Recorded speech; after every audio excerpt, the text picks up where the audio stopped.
college education is the beginning of the American dream. It signifies the start of our adult lives, our careers, and our futures. But is a quality education accessible to all Americans?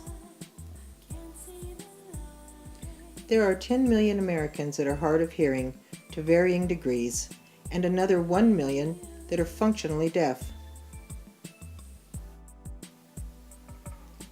The deaf are a very small minority in America, and in the early 1800s, the deaf were considered inferior human beings.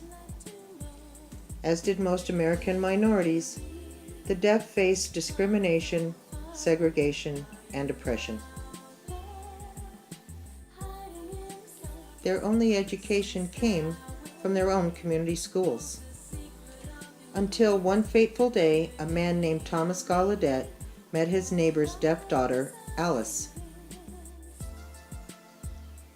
As a minister, Gallaudet worried that Alice and others like her would not learn the Word of God. There was no standardized education for the deaf at that time. Alice Cogswell would become Gallaudet's inspiration to start the first deaf school in America.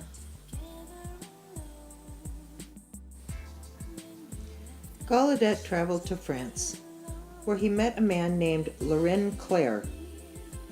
Clerc was a master of French Sign Language. Gallaudet knew that sign language was the method of deaf instruction that he had been looking for. He convinced Clerc to come to America. Clerc developed American Sign Language by mixing the native signs of the local deaf community with French Sign Language. In 1817, Gallaudet and Clerc co-founded the first deaf school in the United States. The American School for the Deaf is located in Hartford, Connecticut. Alice Cogswell was one of 7 students to attend the first classes. All classes were taught in American Sign Language. In 1965, the team of William Stokoe, Dorothy Casterline, and Carl Kroneberg published a dictionary of American Sign Language. Their dictionary was not alphabetical, but visual, arranging words by the sign's hand shape, location, and movement. We were perceived as the lunatic fringe, Stokoe wrote, and we enjoyed that. But their work showed beyond a doubt that ASL is a true language, with its own structure and its own rules. A language that uses the entire body, that accommodates nuance, metaphor, and even mistakes. What's called a slip of the tongue in spoken language is, in sign, a slip of the hand. The linguistic study of ASL that emerged in the 1960s and 70s helped the deaf community. The deaf education community realized that signing has an important place in the classroom. Deaf people use different kinds of ASL depending on the circumstances. And people have their styles. It depends on where you come from. People from southern states have their own dialect. And that dialect is different from the north, the west, or the eastern states. And there are different signs in different regions. And each region will have its own popular lingo as well.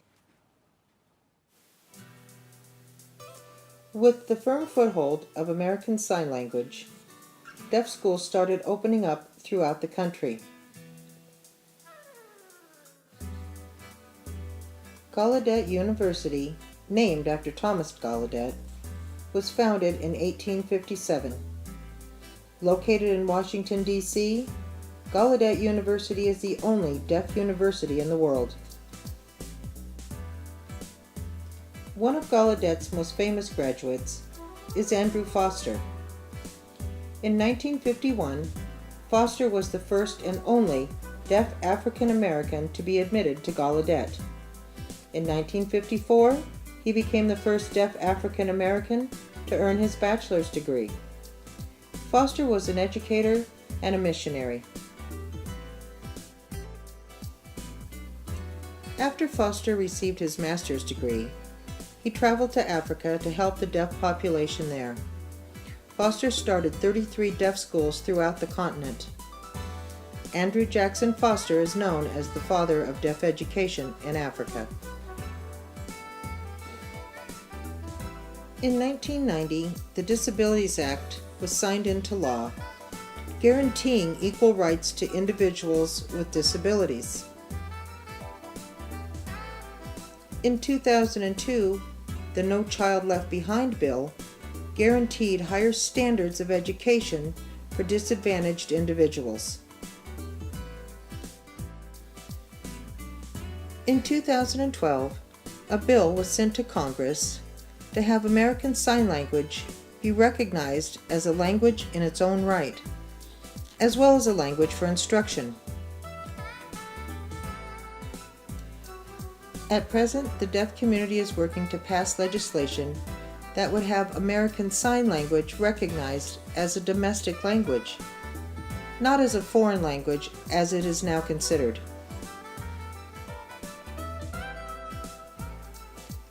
This would assure the rights to basic communication for the deaf. Along with advances in education, medical advancements for the deaf were also made with the invention of the cochlear implant. Approved by the FDA in 1984, this implant promised the deaf the ability to hear.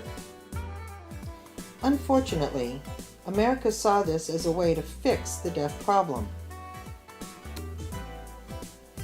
Major brain surgery is required to implant the cochlear device deep inside the brain.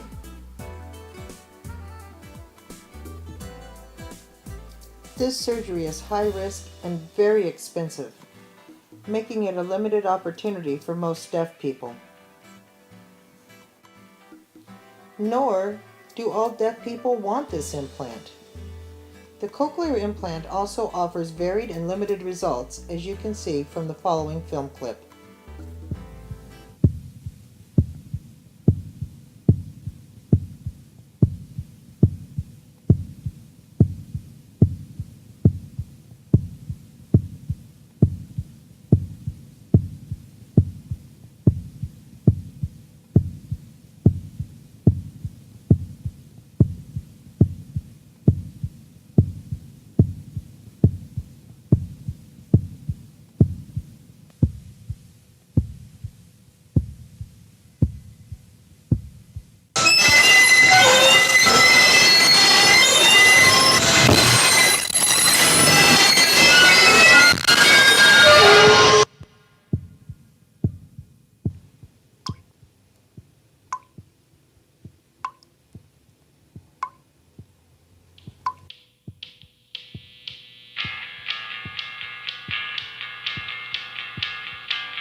Getting high, getting drunk on the autumn sky.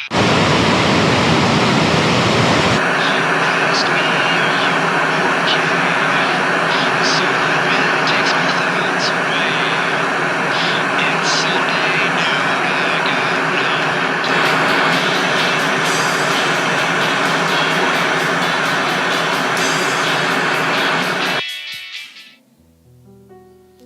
As government continues to cut the education budget, and now that America thought they had the fix to the deaf problem, mainstream schools began cutting their deaf programs. Deaf schools began closing down altogether.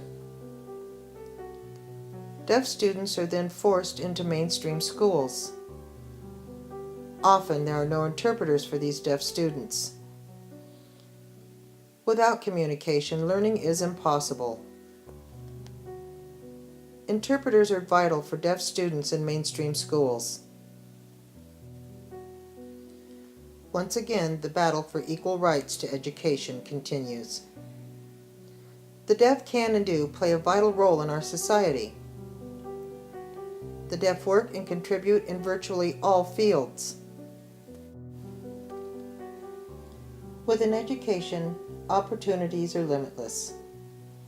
Here are just a few examples of what some deaf people have accomplished. Douglas Tilden, a world-famous deaf sculptor whose work stands in Paris as well as downtown San Francisco. Heather Whitestone, a deaf woman crowned Ms. America. Thomas Edison, inventor of the light bulb and phonograph, was deaf. Marlee Matlin, Academy Award-winning deaf actress. Ludwig van Beethoven, the famous composer, lost his hearing when he was around 30. The 42nd President of the United States, Bill Clinton, is completely deaf in his right ear. Locally, Dr. Lisa Lee Egbert, Ph.D., is a deaf professor. Dr. Egbert works at California State University at Sacramento and at Sierra College. She teaches both hearing and deaf students. All of these people are college graduates. Where do you think they would be today without an education? Why are you in college? As an American, do you feel you have a right to an education? What if you were deaf?